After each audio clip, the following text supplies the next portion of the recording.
Untuk kesempatan 1 jam ke depan, kita akan mengupas tentang materi IPA SD. Yang pertama, pembelajaran 1 adalah tentang metode ilmiah, materi, dan perubahannya. Ini kita mencoba mengingatkan kembali materi tentang metode ilmiah. Yang pertama adalah urutan langkah-langkah metode ilmiah. Metode ilmiah itu langkah-langkahnya dimulai dari merumuskan masalah, merumuskan hipotesis atau jawaban sementara atau dugaan atau prediksi. Selanjutnya merancang eksperimen. Di sini nanti di merancang eksperimen ada kegiatan yang namanya menentukan variabel penelitian. Kemudian melakukan eksperimen dan menyimpulkan serta yang terakhir yaitu melaporkan hasil penelitian. Metode ilmiah merupakan sebagai suatu keterampilan proses dalam pembelajaran IPA. Ini erat kaitannya dengan model pembelajaran inquiry di IPA. Selanjutnya, materi esensi yang kedua yaitu variabel penelitian. Jadi di dalam penelitian itu ada minimal 3 variabel, Bapak dan Ibu. Ada variabel manipulasi, variabel respon, dan variabel kontrol. Variabel manipulasi sama saja dengan variabel bebas, adalah suatu variabel yang secara sengaja diubah atau dimanipulasi, atau treatment, perlakuan. Sedangkan variabel respon atau variabel trigger adalah variabel yang berubah sebagai hasil akibat dari kegiatan manipulasi. Jadi variabel yang dipengaruhi oleh variabel bebas. Variabel bebas adalah variabel yang mempengaruhi dengan adanya suatu tindakan atau treatment. Kemudian yang ketiga adalah variabel kontrol, variabel yang sengaja dipertahankan konstan agar tidak berpengaruh terhadap variabel respon. Oke, begitu nggih. Untuk lebih jelasnya kita mencoba di latihan soalnya. Yang pertama, terdapat 5 pokok data ilmiah. Dari data di atas, metode ilmiah yang benar adalah. Oke, silakan Bapak Ibu bisa sambil mencoba untuk menjawab latihan soal terkait dengan metode ilmiah.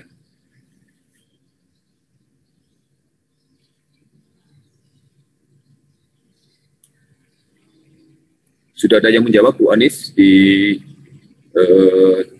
live chat YouTube-nya? Oke, ini sudah ada yang menjawab, YouTube belum, ini sudah ada masuk, Pak. B, jawabannya B. Iya, oke, terima kasih.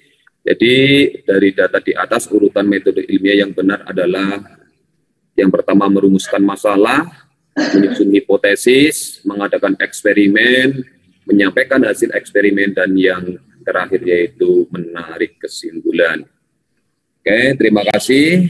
Berlanjut kepada pertanyaan yang berikutnya. Di sini ada contoh soal, sekelompok siswa melakukan percobaan dengan menyalakan 2 batang lilin sejenis, kemudian menutup rapat-rapat masing-masing lilin dengan gelas yang volumenya tidak sama, dan mengamati nyala api lilin sehingga keduanya mati. Dengan memperhatikan yang dilakukan siswa tersebut, maka rumusan masalahnya. Nah, ini kita mencoba mengingat kembali Bapak dan Ibu ketika menyusun laporan penelitian sebagai kegiatan metode ilmiah atau kegiatan ilmiah, pasti ada salah satu step atau langkah menyusun rumusan masalah. Biasanya ditandai dengan kalimat tanya, begitu nggih. Monggo bisa panjenengan cermati kira-kira jawabannya yang mana ini. Oke, semuanya rata-rata sudah menjawab nih, hampir semuanya B. Apakah volume gelas mempengaruhi durasi nyala api lilin? Ya, betul sekali, yang tepat jawabannya adalah yang B. Mengapa? Karena pada kasus percobaan tersebut yaitu ada 2 batang lilin jenis yang kemudian dimasukkan dalam gelas yang volumenya tidak sama, sehingga rumusan masalahnya adalah apakah volume gelas mempengaruhi durasi nyala api lilin. Terima kasih. Berlanjut kepada latihan soal yang berikutnya. Terdapat penelitian yang berjudul pengaruh kadar pupuk urea terhadap pertumbuhan tanaman jagung. Dari judul tersebut, jika dibuat percobaan, maka variabel bebasnya adalah variabel bebas adalah variabel yang mempengaruhi. Sekali lagi, variabel bebas adalah variabel yang mempengaruhi. Oke, Ibu Novia Gundarsih sudah mencoba menjawab.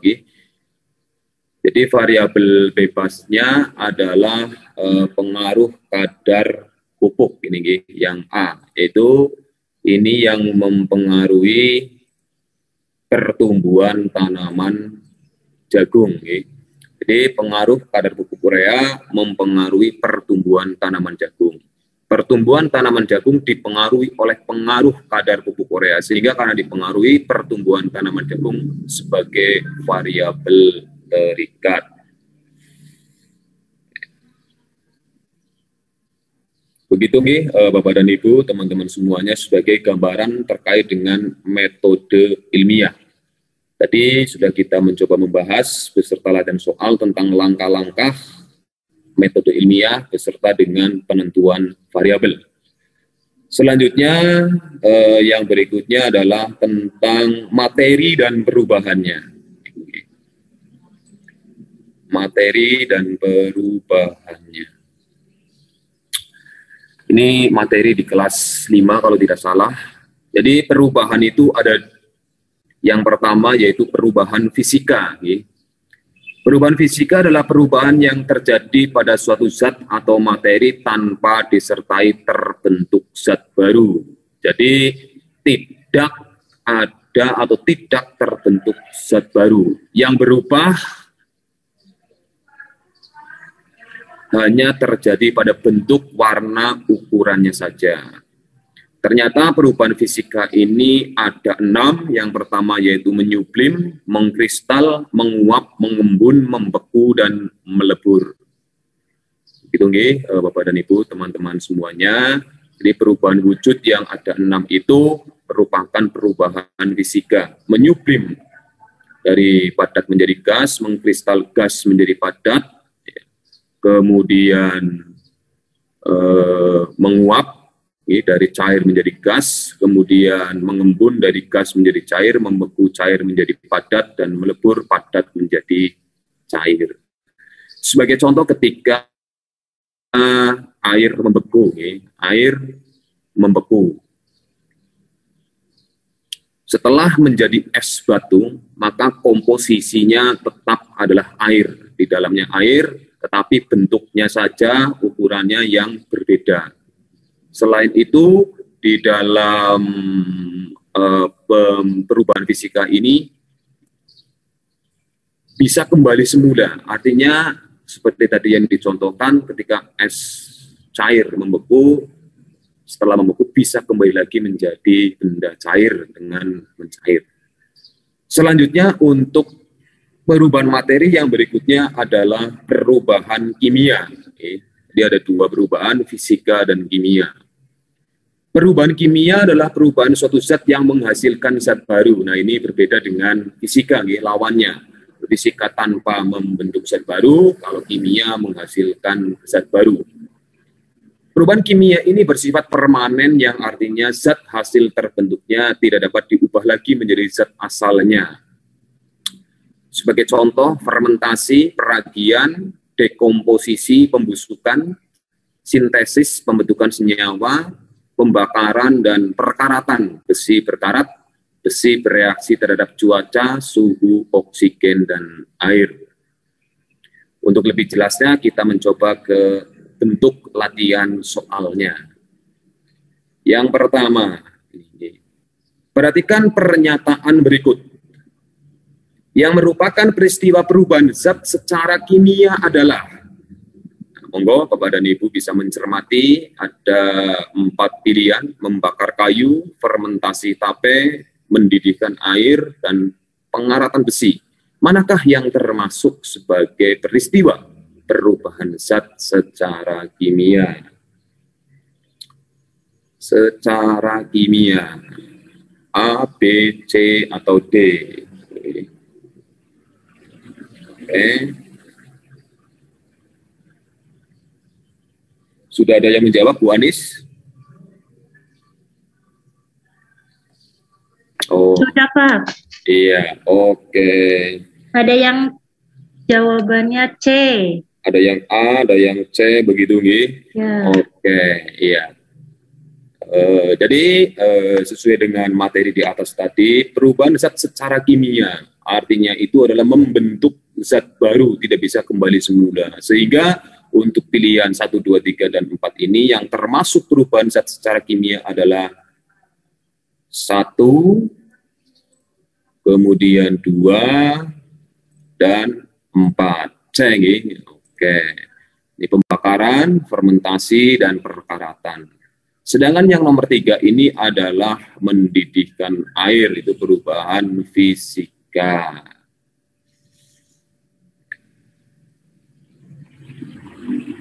Lanjut untuk latihan soal yang berikutnya. Tadi sudah sebagai contoh latihan perubahan secara kimia, sekarang perubahan secara fisika. Bapak dan Ibu, teman-teman semuanya bisa mencermati terkait dengan peristiwa 1, kayu kering diubah menjadi kursi dan meja, 2, singkong dibuat menjadi tape, 3, kertas digunting menjadi potongan kecil, 4, kayu dibakar menjadi arang. Perubahan fisika ditunjukkan oleh angka. Tadi sudah kimia, sekarang yang fisika. Fisika ini berarti tidak membentuk zat baru. Oke.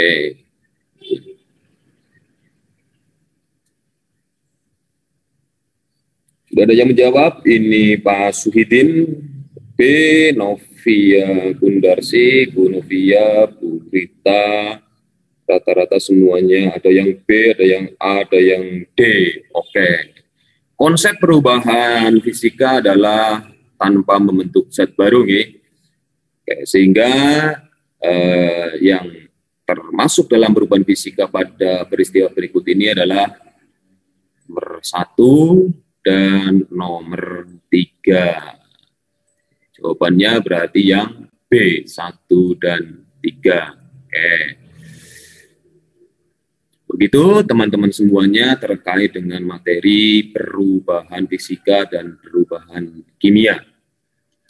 Selanjutnya materi yang cukup penting lagi di IPA SD adalah komposisi materi. Nah, jadi materi itu ada zat dan campuran, kemudian ada unsur, senyawa, unsur ada 2 golongan, logam dan non-logam, serta yang paling kecil itu atom atau partikel. Senyawa ada organik dan organik, campuran ada homogen dan heterogen, sementara yang heterogen yaitu koloid dan suspensi, kalau homogen masuk ke dalam larutan karena larut. Penjelasannya sebagai berikut, unsur adalah materi yang tidak dapat diuraikan dengan reaksi kimia menjadi zat yang lebih sederhana. Contohnya adalah hidrogen, unsur non-logam atau gas, oksigen O2 juga unsur non-logam atau gas, besi, unsur logam, belerang, unsur logam, tembaga juga unsur logam. Selanjutnya yang B yaitu senyawa. Ini molekul yang mengandung minimal 2 unsur yang berbeda dengan perbandingan tertentu dengan reaksi kimia. Contohnya adalah air H2O, jadi ada unsur hidrogen dan unsur oksigen. Kemudian ada asam asetat, etanol, karbon dioksida, cuka, kemudian air aki H2SO4, kemudian ada asam asetat, etanol, karbon dioksida, dan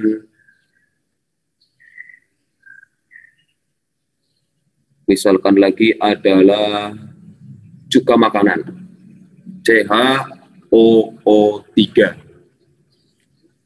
Selanjutnya yang berikutnya adalah campuran. Campuran ada 2 jenis, homogen dan heterogen. Campuran yang homogen ini campuran dua atau lebih zat tunggal dengan perbandingan sembarang, di mana semua partikel menyebar merata sehingga membentuk satu larutan. Sehingga campuran homogen ini dikenal juga dengan larutan. Sebagai contoh, campuran gula dengan air, larutan gula, larut ya, gula di dalam air. Larutan garam, alkohol dengan air. Ini campuran homogen. Selanjutnya ada campuran heterogen, campuran dua atau lebih zat tunggal dengan perbandingan sembarang, di mana partikel-partikelnya tidak merata, sehingga komposisi di berbagai bagian tidak merata dan membentuk lebih dari satu. Biasanya ini nanti akan timbul endapan atau sedimen. Campuran homogen dan heterogen. Oke. Untuk lebih jelasnya, ini tentang contoh dari senyawa dan campuran, karena kadang kita bingung membedakan antara senyawa dan campuran.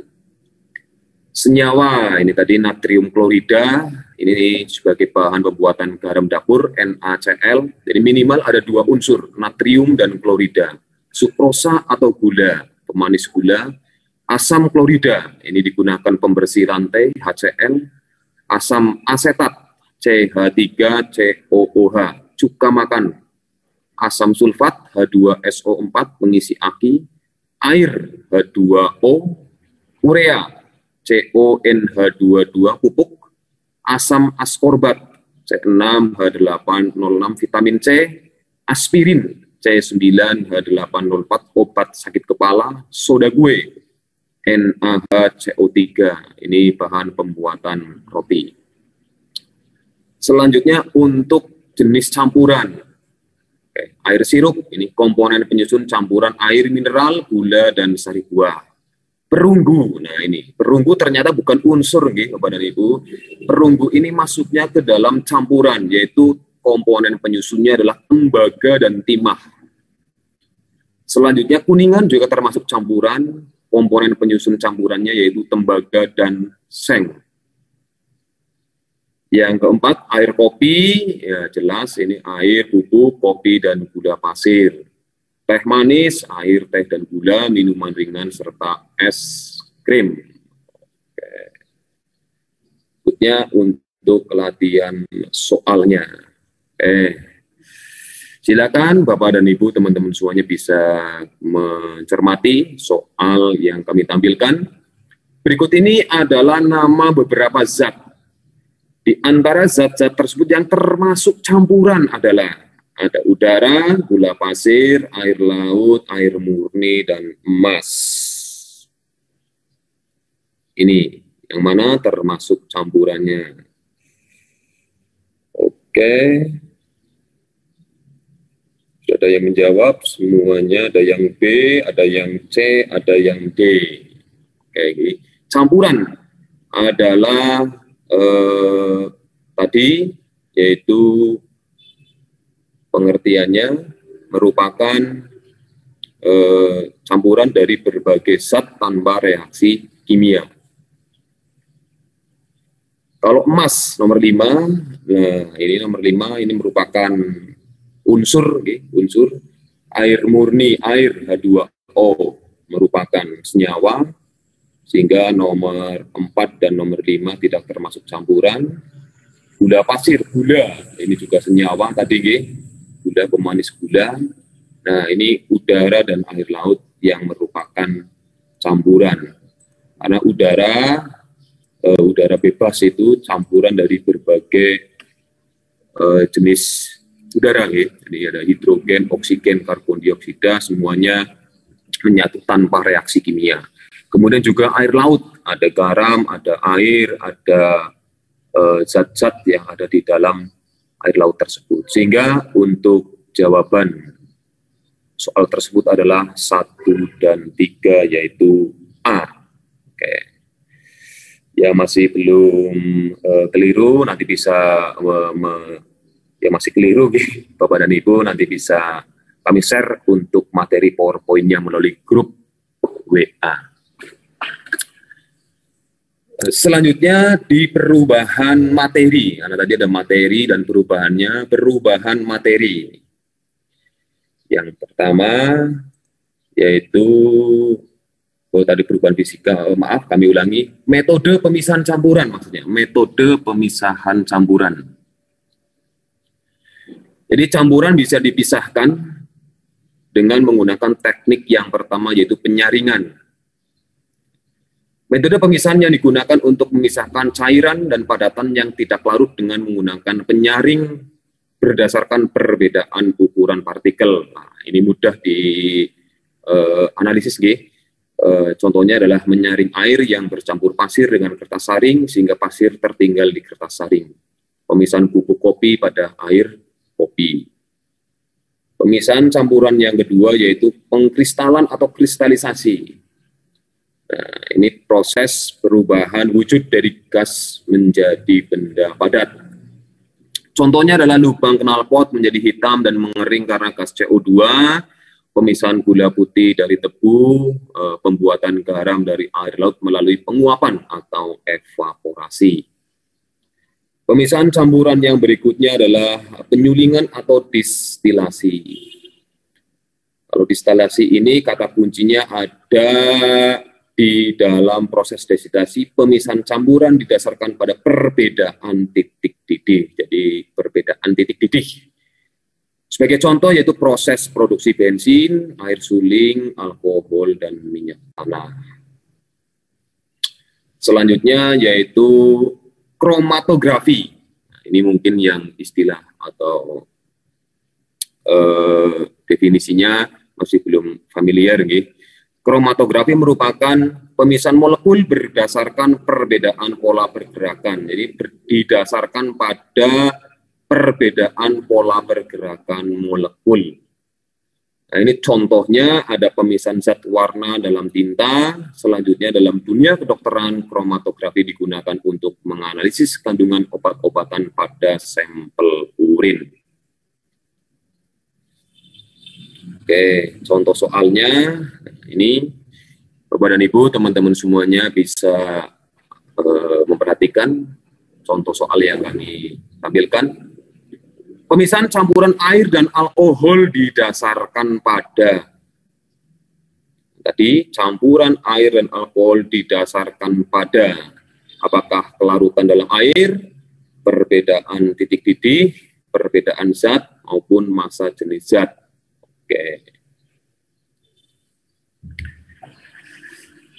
Monggo untuk bisa digunakan sebagai latihan, mengingat kembali materi-materi yang sering Bapak Ibu sampaikan ketika mengajar kepada peserta didik. Nah, ini terutama di kelas 4, 5, dan 6, mana materi kebanyakan IPA SD itu di kelas 4, 5, dan 6. Oke, ini sudah banyak yang menjawab, sebagian besar yaitu menjawab yang B, perbedaan titik didih. Oke, tepat sekali, itu campuran air dan alkohol didasarkan pada perbedaan titik didih. Selanjutnya tentang pembelajaran kedua yaitu gaya dan energi. Gaya dan energi ini yang pertama pengaruh gaya terhadap benda. Gaya dapat mempengaruhi gerak benda, gaya dapat menyebabkan benda diam menjadi bergerak, gaya dapat menyebabkan benda bergerak menjadi berubah arah, dan gaya dapat mempengaruhi bentuk benda. Untuk materi yang esensi, kami ambilkan tentang yang di gaya adalah pertama, pesawat sederhana. Pesawat sederhana. Jadi, pesawat sederhana itu ada 4 jenis. Yang pertama yaitu tuas atau pengungkit, kedua bidang miring, ketiga katrol, keempat roda berporos. Yang pertama untuk pesawat sederhana atau tuas ini dibedakan menjadi 3 golongan. Golongan 1, golongan kedua, dan golongan ketiga. Di mana setiap golongan itu dibedakan berdasarkan letak titik tumpu, titik beban, dan titik kuasa. Ini di kelas 6 atau di kelas 5.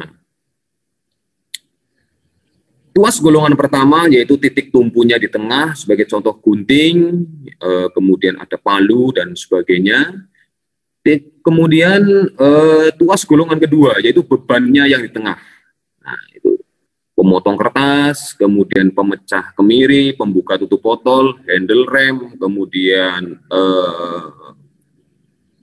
pendorong. Serta yang terakhir yaitu tuas golongan ketiga di mana titik kuasanya di tengah. Jadi beban, kuasa, dan titik tumpu. Seperti cangkul, sekop, staples, dan pencabut. Ini pesawat sederhana yang tentang tuas. Selanjutnya bidang miring. Bidang miring, penggunaan bidang miring hanya akan memudahkan usaha tanpa mengurangi besarnya usaha yang harus dilakukan. Contoh penggunaan bidang miring adalah tangga, kemudian jalan berkelok-kelok, pisau, benda-benda yang tajam, sekrup, paku, ini merupakan contoh bidang miring. Di dalam bidang miring kita mengenal istilah ada yang namanya gaya, kemudian beban, panjang lintasan, dan tinggi bidang miring. Kita mencoba untuk melakukan hitung-hitungan di bidang miring ini. Dengan persamaan rumus bidang miring, F sama dengan B kali H per S. Bapak dan Ibu, teman-teman semuanya, kadang soal mudah menjadi susah, ya. Lots menjadi hots karena rumusnya kita tidak tahu, begitu. Jadi soal mudah bisa menjadi susah, tidak bisa dikerjakan karena rumusnya tidak tahu. Untuk menemukan gaya di dalam bidang miring, maka kita mengalihkan antara berat benda dengan tinggi bidang miring dibagi panjang bidang miring. Itu yang pertama, gaya. Kemudian yang kedua ada yang namanya keuntungan mekanik. Nah, di dalam bidang miring ada keuntungan mekanik, diperoleh dari panjang bidang miring atau panjang lintasan dibagi dengan tinggi bidang miring. Jadi mencari gaya mengalihkan antara berat atau berat benda dengan tinggi bidang miring dibagi panjang lintasan. Untuk keuntungan mekaniknya kita mencarinya dengan panjang lintasan dibagi tinggi bidang miring. Oke. Sebagai contoh berikut ini, monggo Bapak dan Ibu, meskipun sudah cukup siang, kita mencoba untuk berlatih menghitung. Ali ingin memindahkan peti ikan yang beratnya 500 kg ke atas mobil truk dengan menggunakan bidang miring. Jika panjang lintasan bidang miring 3 meter dan tinggi mobil truk 1,5 meter, berapa besar gaya yang diperlukan Ali untuk memindahkan kotak tersebut? Oke, Bapak dan Ibu, teman-teman semuanya punya waktu 1 menit untuk mencoba mengerjakan ini. Karena nanti panjenengan akan menghadapi kalau di rundown tes ada 160 nomor dengan waktu 170 menit. Nih, jadi waktunya sekitar 1 menit lebih sedikit.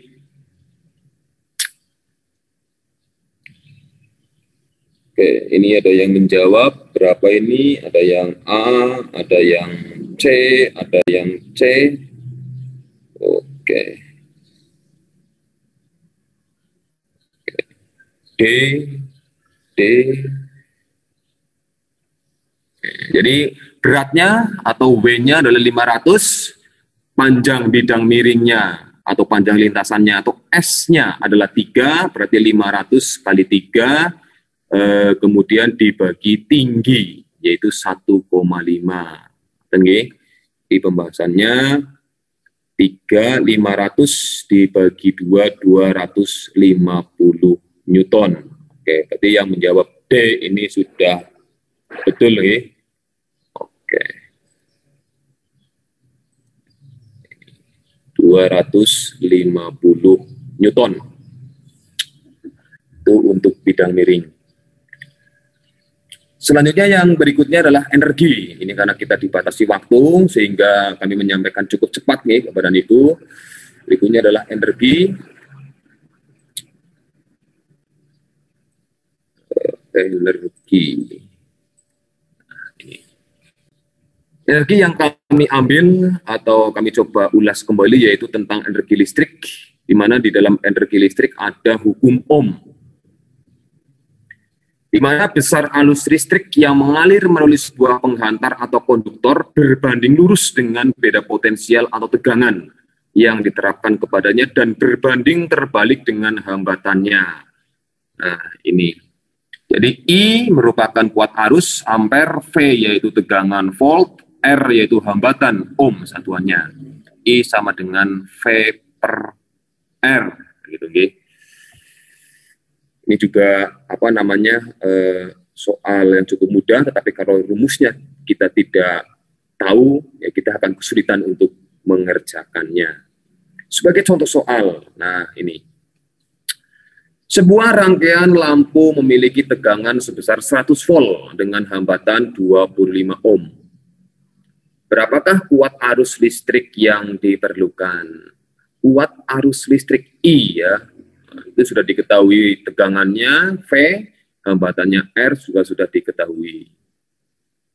Monggo teman-teman semuanya saya kira bisa mudah untuk mengerjakannya. Itu sudah ada clue atau rumusnya, I sama dengan V per R.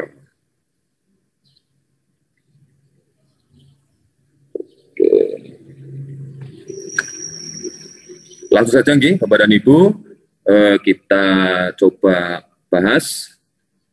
Kuat arus I sama dengan V per R, maka V-nya 100, R-nya 25, sehingga tinggal dibagikan 100 dibagi 25, yaitu 4 ampere.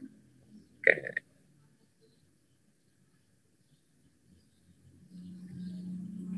Seratus dibagi 25, 4 ampere. Kita lanjut ke pembelajaran ketiga, yaitu makhluk hidup dan proses kehidupan. Makhluk hidup dan proses kehidupan.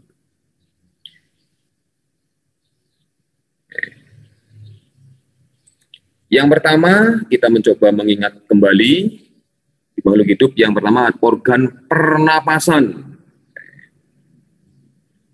Di sini ada dua jenis pernapasan, yaitu pernapasan perut dan pernapasan dada. Oke. Pernapasan perut melibatkan otot diafragma. Mekanismenya dibedakan menjadi dua, yaitu inspirasi dan ekspirasi. Inspirasi, otot diafragma berkontraksi sehingga rongga dada membesar, tekanan dalam rongga dada mengecil, selanjutnya udara dari luar masuk. Sedangkan fase ekspirasi ini, yaitu kebalikannya. Diafragma berelaksasi, rongga dada mengecil, tekanan dalam rongga dada membesar, dan udara keluar membawa karbon dioksida. Jadi pernapasan perut melibatkan otot diafragma. Oke, di sebelah sini. Selanjutnya yang kedua ada pernapasan dada. Nah, ini yang pernapasan melibatkan otot antar tulang rusuk. Nah, ini di sini. Mekanismenya sama dengan pernapasan perut, ada fase inspirasi dan ada fase ekspirasi. Inspirasi berkontraksi,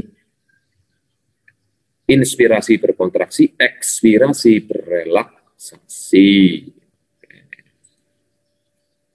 Monggo untuk memperjelas, panjenengan teman-teman semuanya bisa mencermati latihan soal yang saya tampilkan. Salah satu kegiatan ekstrakurikuler yang diikuti oleh Gading di sekolahnya adalah bela diri. Untuk berlatih tenaga dalam, dia menggunakan pernapasan perut. Mekanisme inspirasi pernapasan perut adalah mekanisme inspirasi pernapasan perut. Jadi kata kuncinya ada di pernapasan perut dan inspirasi. Gitu. Sudah ada yang menjawab? Oke, B. Iya, oke. Nah, ini betul sekali bahwa pernapasan perut itu indikator yang dapat kita analisis yang pertama, yaitu menggunakan otot diafragma. Pernapasan perut nih, diafragma. Yaitu karena mekanismenya inspirasi maka berkontraksi, berkontraksi. Kemudian volume rongga dada besar, tekanan udara rongga dada menurun dan udara luar masuk ke dalam paru-paru. Sehingga jawaban yang tepat adalah yang B. Di mekanisme pernapasan perut, fasenya atau prosesnya adalah inspirasi.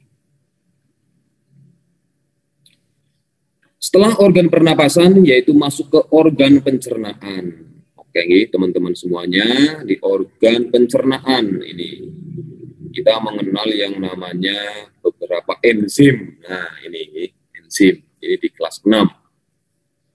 Pertama, di rongga mulut ada enzim amilase atau petialin yang berfungsi mengubah pati atau amilum menjadi maltosa. Di rongga mulut ada pencernaan mekanik dan pencernaan kimiawi. Yang kimiawi menggunakan bantuan enzim, yaitu enzim amilase atau petialin. Selanjutnya di bagian bawah masuk ke lambung. Di dalam lambung menghasilkan 3 enzim, renin, pepsin, dan HCl. Ini juga mudah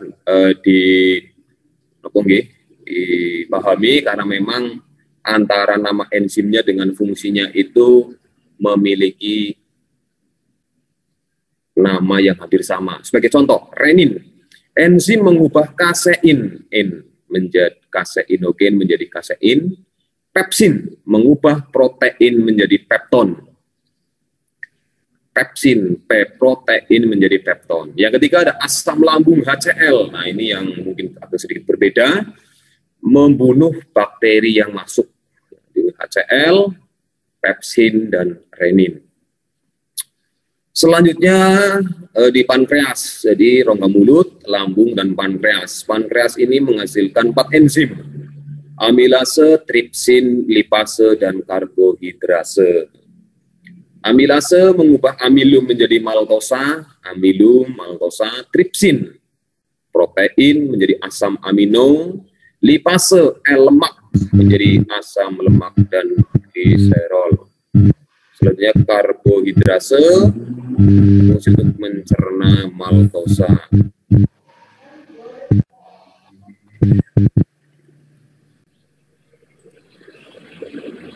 Oke. Berikutnya di usus halus. Ini ada maltase, laktase, enterokinase, lipase, peptidase, dan sukrase.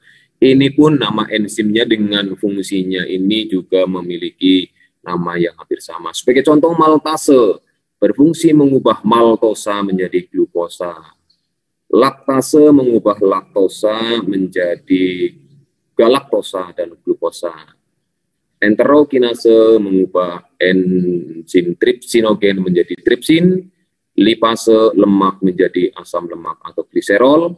Peptidase mengubah polipeptida menjadi asam amino, dan yang keenam sukrase, sukrosa menjadi fruktosa. Jadi memang istilah di dalam enzim pada organ pencernaan ini cukup banyak ya teman-teman semuanya. Oke. Latihan soal yang berikutnya. Nah ini proses kimiawi yang berlangsung pada organ lambung adalah proses kimiawi yang berlangsung pada organ lambung adalah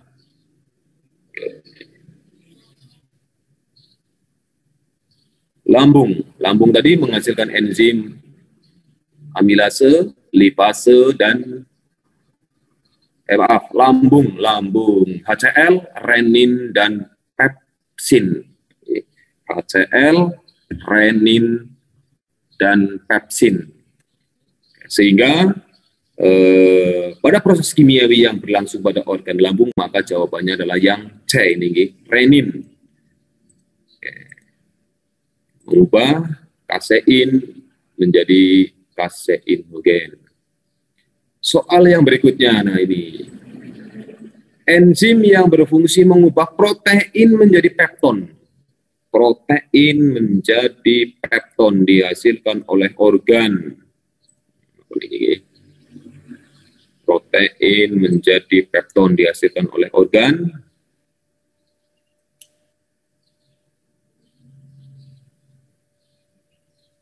Organ apa ini? Berubah protein menjadi pepton.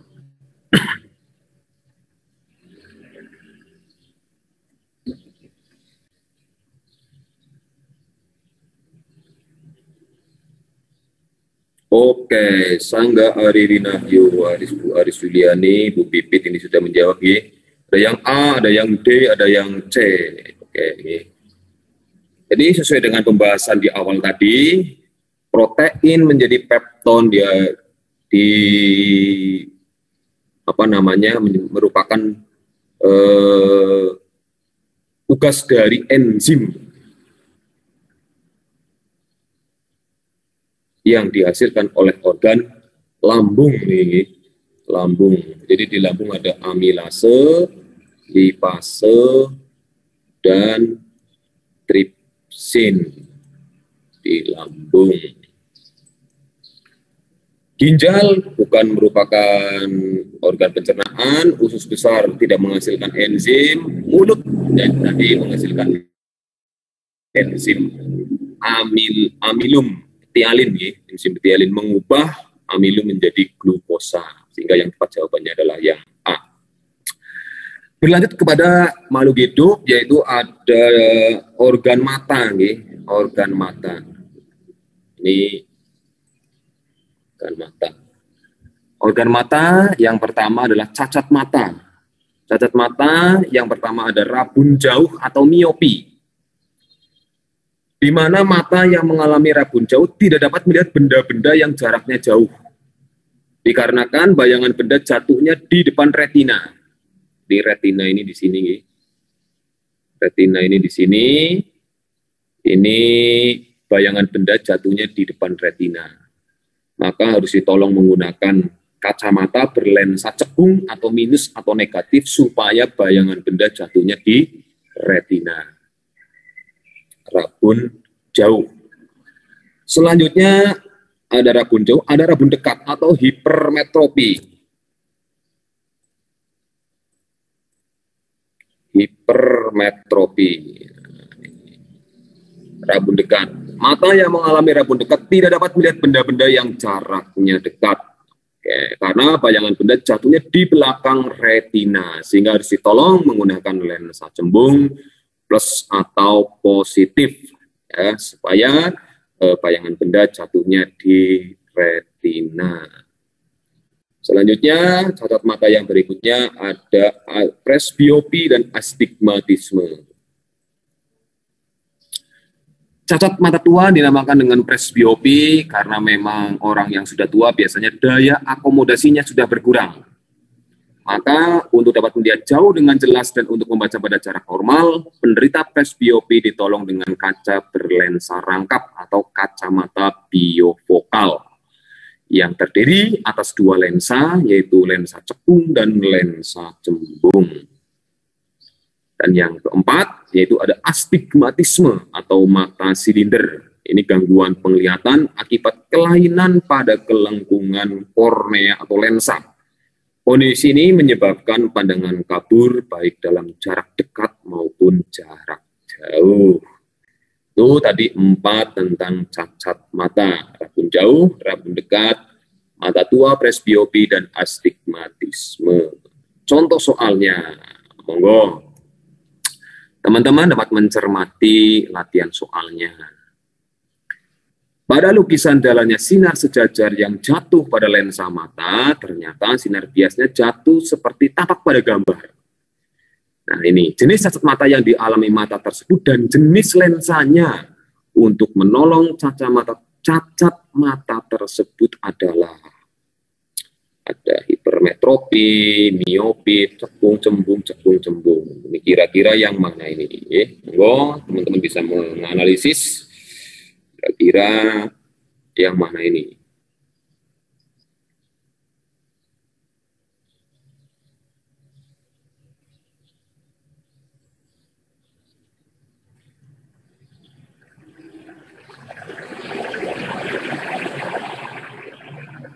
Oke, ini kita dapat menganalisisnya bahwa bayangan benda itu jatuh di depan retina, begitu nggih. Jatuhnya di depan retina. Karena jatuhnya di depan retina, maka ini termasuk rabun jauh, begitu nggih. Rabun jauh atau miopi. Nah, ini. Di depan retina ini, rabun jauh. Oke. Sehingga ditolong menggunakan lensa cekung. Jawaban yang tepat adalah yang C ini nggih.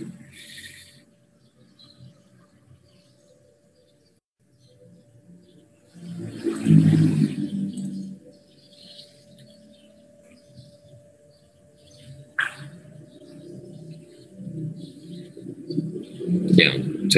Ya, terima kasih. Rata-rata sudah hampir semua jawabannya adalah yang C. Ini miopi lensa cekung. Berikutnya ada kelainan pada tulang. Nah, ini kita mencoba mengingat kembali ada kifosis, lordosis, skoliosis dan sikap duduk yang benar, osteoporosis, kaki X dan kaki O, rahitis karena kurang vitamin D. Kifosis yaitu membungkuk, lordosis yaitu condong ke belakang, skoliosis ini yang bengkok ke kanan atau ke kiri.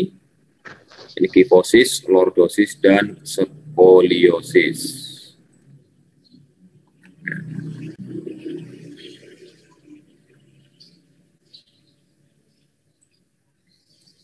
Ya. Latihan soalnya, monggo Bapak dan Ibu bisa meriksani gambar sebagai stimulus ya pada soal tersebut. Kelainan yang terjadi seperti pada gambar disebut dengan kifosis, lordosis, skoliosis, apa diartrosis.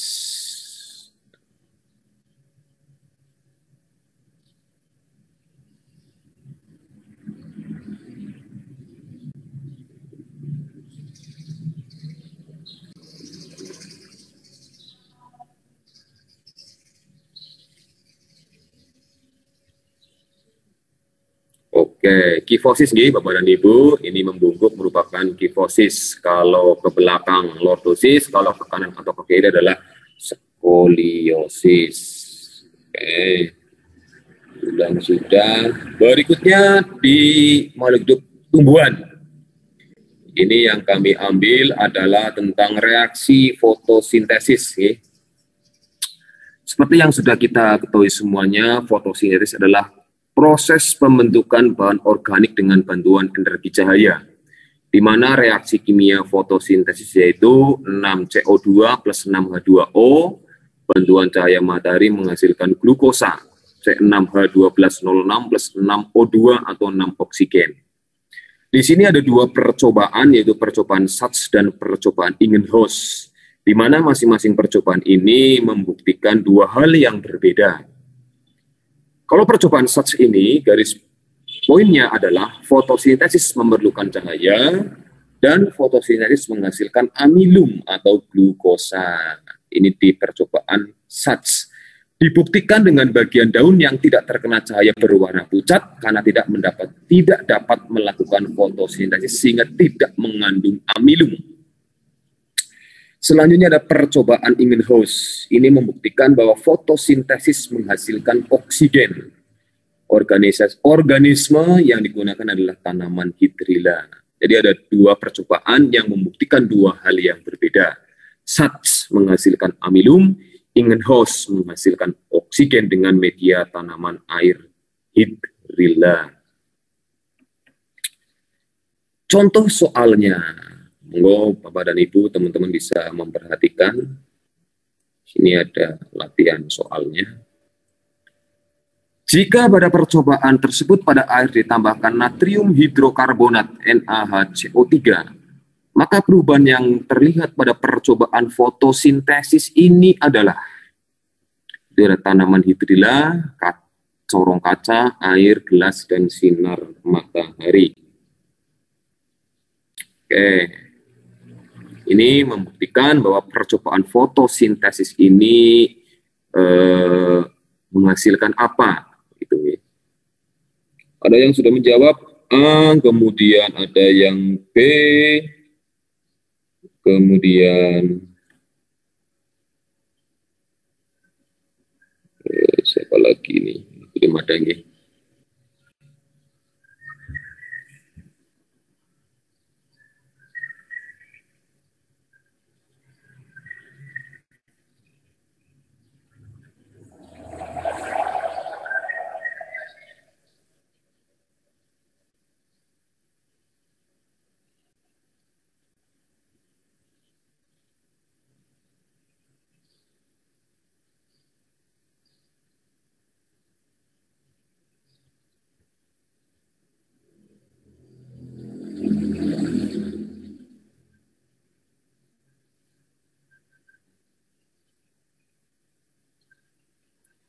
C, oke, ada yang B, ada yang C.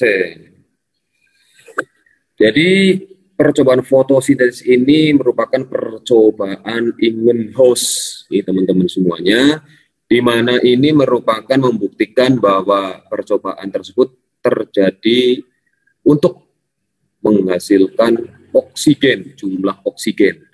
Sehingga yang tepat adalah jawaban yang C. Ini.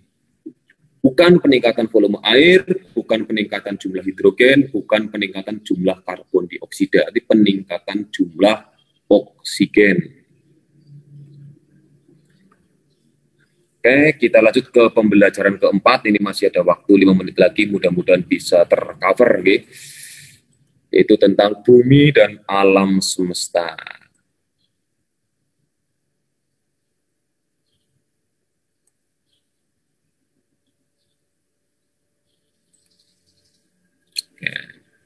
Bumi dan alam semesta yang pertama tata surya ini membedakan dua jenis planet. Ada planet terestrial atau planet dalam atau planet yang memiliki jarak dekat dengan matahari. Itu terdiri dari Merkurius, Venus, Bumi, dan Mars. Di mana ini cirinya adalah memiliki satelit sedikit dan ukurannya kecil. Selanjutnya yang kedua ada planet Jovian atau planet luar. Ini dari Jupiter sampai dengan Neptunus, memiliki ciri satelit banyak dan ukurannya besar. Ini bumi dan alam semesta. Yang pertama tentang pengkategorian planet, ada planet dalam dan planet luar. Oke, nah, ini sebagai contoh soalnya. Berikut ini yang merupakan 3 planet luar secara berurutan adalah, ini kita mengingat kembali nih, materi IPA SD. Ini di kelas 6 semester kedua kalau tidak salah. 3 planet luar secara berurutan. Oke, planet luar berarti planet yang letaknya jauh dari matahari, berukuran besar. Oke, ada yang C, ada yang B, ada yang B. Tadi sudah kami sampaikan ya di awal, ini berarti planet luar nih, Jupiter, Saturnus, Uranus, dan Neptunus. Sehingga untuk soal ini maka jawaban yang tepat adalah yang C. Ini C. Jupiter, Saturnus, dan Uranus. Berikutnya gerhana matahari. Kita mengulang kembali, mengingat kembali, gerhana ada 3 jenis, gerhana matahari total, gerhana matahari sebagian, dan gerhana matahari cincin. Gerhana matahari total yaitu ketika bulan ini menghalangi sinar matahari yang sampai ke bumi. Total berarti bumi dalam keadaan gelap, yaitu karena terjadi di daerah umbra bulan, umbra itu gelap. Sedangkan matahari sebagian adalah gerhana matahari yang tidak begitu gelap, samar-samar begitu, terjadi pada daerah penumbra. Selanjutnya gerhana matahari cincin, ini terjadi karena seperti cincin. Mengapa seperti cincin? Karena bulan tidak bisa menutup matahari secara penuh. Ini terjadi pada daerah antumbra. Jadi ada umbra, penumbra, dan antumbra. Gerhana matahari Selanjutnya gerhana bulan. Ini ada gerhana bulan total, gerhana bulan sebagian, dan gerhana bulan penumbra-umbra. Total di daerah umbra bulan, kemudian yang sebagian di daerah, ada yang sebagian masuk umbra dan ada yang sebagian penumbra. Kemudian ada bulan penumbra-umbra, ini di daerah penumbra.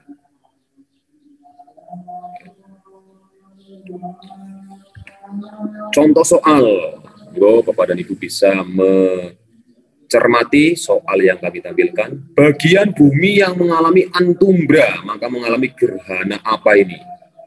Antumbra.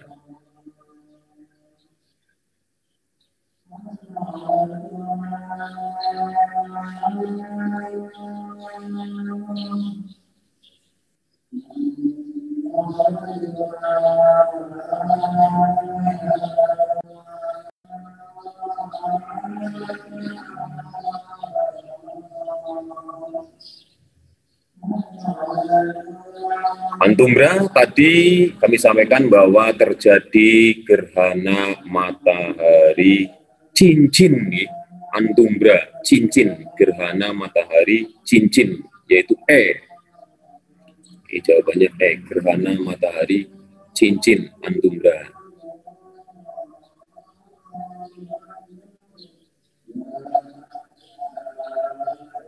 Antumbra, teman-teman semuanya, ini di antumbra. Kalau di umbra itu gerhana matahari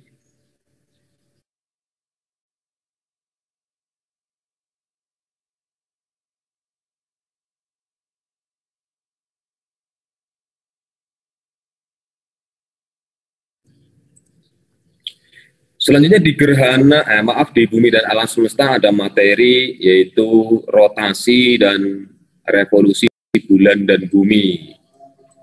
Oke. Rotasi perputaran bumi pada porosnya, waktunya 1 hari atau 24 jam, menyebabkan pergantian siang dan malam, gerak semu harian benda langit, kemudian perbedaan waktu.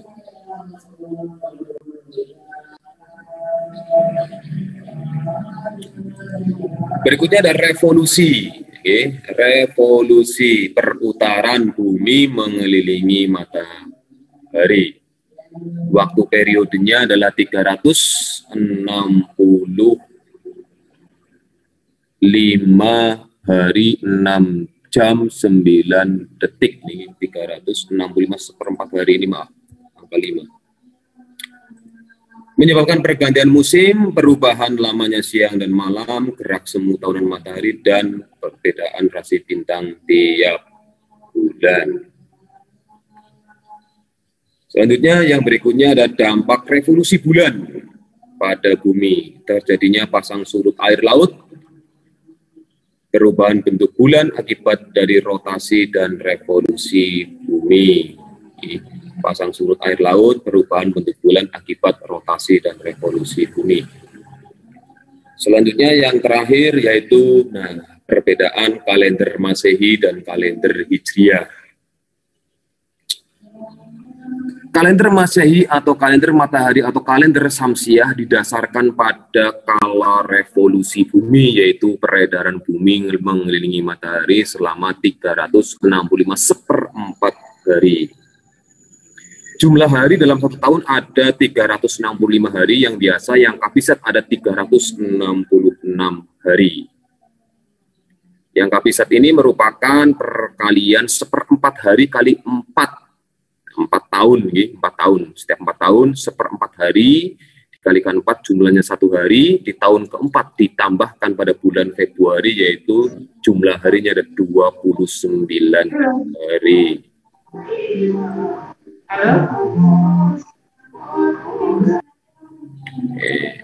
Kemudian kalender Hijriah didasarkan pada kala revolusi bulan.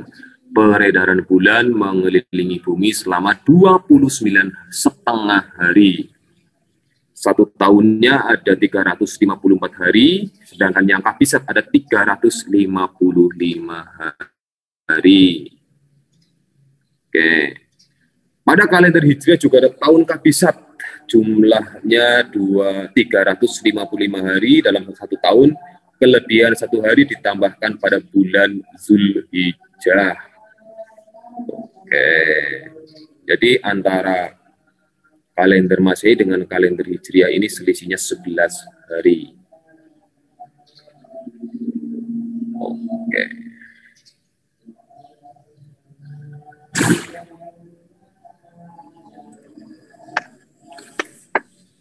Sebagai bentuk latihan soalnya, Bapak dan Ibu, teman-teman semuanya bisa mencermati. Itu soal yang kami tampilkan. Perhatikan pernyataan-pernyataan berikut. Dari 1 sampai dengan 4, pernyataan yang tepat tentang penanggalan Hijriah ditunjukkan oleh nomor. Pernyataan yang tepat penanggalan Hijriah ditunjukkan oleh nomor. Berapa nggih?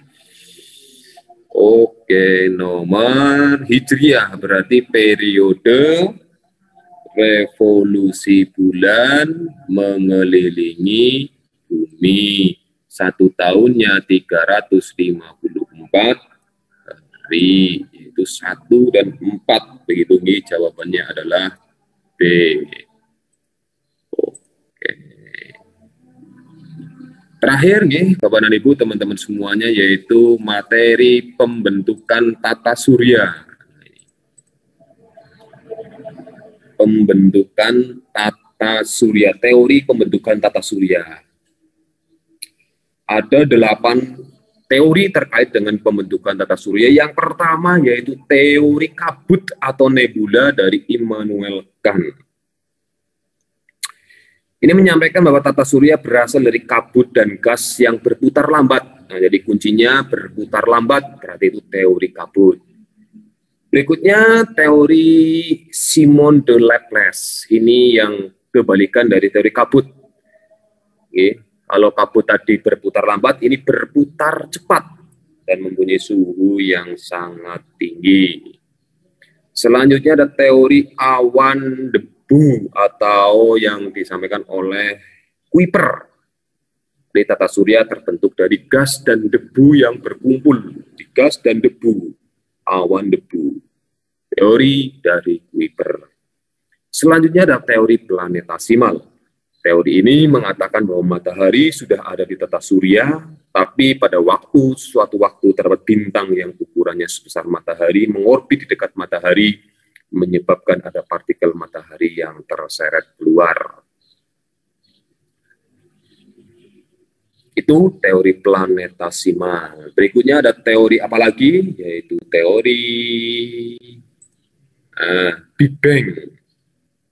Teori Big Bang, di mana ledakan yang sangat besar dan mengembang. Terus kemudian teori keadaan tetap atau steady state, keadaan tetap, di mana alam semesta tidak berawal dan tidak berakhir, tetapi tetap keadaannya. Yang ketujuh, teori pasang surut, tata surya terbentuk karena material penyusunnya matahari yang bertebaran. Terakhir, yaitu teori bintang kembar, memiliki 2 bintang yang sama, salah satu bintang kembar tersebut ditabrak oleh bintang yang lain. Demikian, Bapak dan Ibu, teman-teman semuanya, itu ada 8 teori pembentukan tata surya. Oke. Bentuk latihan soalnya yang terakhir ini, geng. Di jagat raya terdapat gumpalan kabut yang berputar pelan. Bagian tengah kabut tersebut lama-lama menjadi gumpalan gas yang menjadi matahari, dan bagian kabut sekitarnya menjadi planet dan satelitnya. Merupakan bunyi hipotesis teori apa ini? Di kata kuncinya di sini adalah kabut yang berputar pelan. Kabut yang berputar pelan berarti merupakan teori kabut. Ini kabut berputar pelan. Ini teori kabut atau nebula, berputar pelan atau lambat. Demikian Bapak dan Ibu, teman-teman semuanya, materi teknis IPA yang bisa kami bagikan, bisa kami sampaikan pada kesempatan hari ini. Terima kasih atas peran serta aktif dari teman-teman semuanya. Kami hanya bisa mendoakan semoga teman-teman Bapak dan Ibu semuanya pada tahun ini bisa dimudahkan, diberi kelancaran, dan sesuai apa yang diharapkan oleh teman-teman semuanya lolos seleksi P3K tahun 2021. Tetap semangat, jaga kesehatan, dan perbanyak latihan-latihan soal karena sudah mendekati bulan Agustus nih, seleksi kompetensi nanti insya Allah di akhir Agustus akan dimulai. Begitu, terima kasih, saya akhiri dan mohon maaf yang setulus-tulusnya apabila banyak kekurangan dan kesalahan. Wabillahi taufiq wal hidayah.